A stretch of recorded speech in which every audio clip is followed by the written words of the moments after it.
Assalamualaikum warahmatullahi wabarakatuh. Salam, Om Swastiastu, Namo Buddhaya, salam kebajikan dan salam sejahtera bagi kita semua. Dewan Juri yang amat saya hormati dan rekan-rekan yang amat kami hormati, saya Azidan Marsukma dari SMA N2 Kuningan akan memaparkan argumentasi yang tentunya terpercaya, aktual, serta empiris dan bisa diamini oleh para juri sekalian. Saya dengan jelas menyetujui MOSI sebagai negara berkembang dengan potensi maritim. Dewan ini tidak akan menggunakan strategi ekonomi biru. Pertama-tama, saya akan mendefinisikan terlebih dahulu apa yang dimaksud dengan negara berkembang serta apa itu ekonomi biru.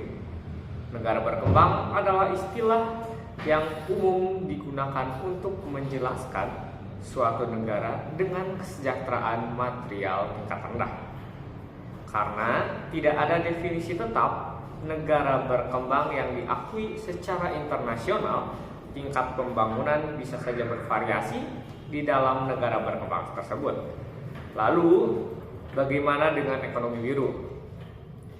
Ekonomi biru adalah strategi pembangunan ekonomi nasional yang mengandalkan sumber daya kelautan atau potensi maritim yang dimiliki oleh suatu negara. Lalu, potensi maritim adalah suatu potensi atau segala sesuatu yang terdapat di perairan, seperti Laut Indonesia yang dapat dimanfaatkan oleh penduduk Indonesia dan dapat meningkatkan kesejahteraan penduduk.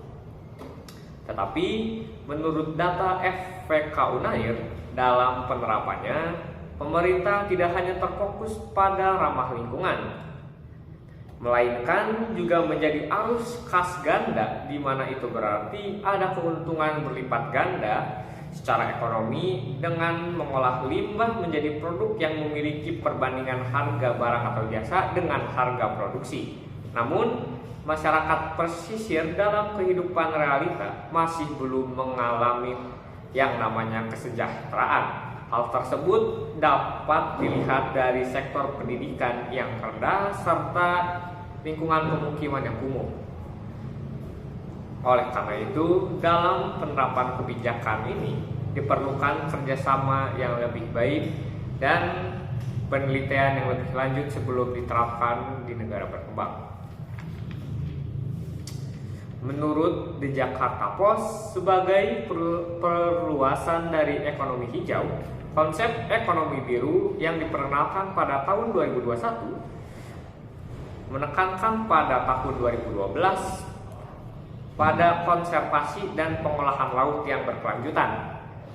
Kesulitan penerapan ekonomi biru di Indonesia merupakan bagian dari temuan aktivis dan akademisi di India di bawah naungan kelompok SNEHA. Salah satu peneliti, Agandi Mati, mencatat bahwa meskipun Indonesia telah mempromosikan poros maritim global sebagai salah satu kebijakan utamanya, sejak tahun 2014 masalah dapat menjadi bencana bagi lingkungan dan masyarakat pesisir masih tergantung padanya. Jika proyek ini dilanjutkan, dapat meningkatkan pencemaran laut yang menyebabkan hilangnya keanekaragaman hayati serta erosi dan genangan.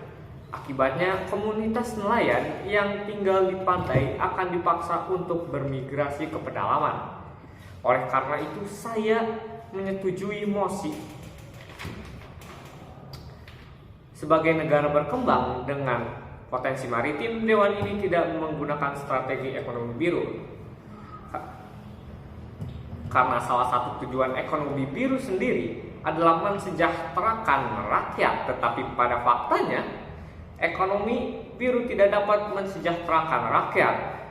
Dikutip dari The Post Jakarta, perluasan dari ekonomi biru yang menekankan pada konservasi dan pengolahan laut yang berkelanjutan, dan itu mengakibatkan pencemaran laut dan hilangnya keanekaragaman hayati serta erosi dan genangan. Dan lalu akibatnya lagi, komunitas nelayan yang tinggal di pantai akan dipaksa untuk bermigrasi ke pedalaman. Oleh karena itu, saya tekankan sekali lagi bahwa saya menyetujui mosi sebagai negara berkembang dengan potensi maritim. Dewan ini tidak akan menggunakan strategi ekonomi biru. Wassalamualaikum warahmatullahi wabarakatuh. Sekian, terima kasih.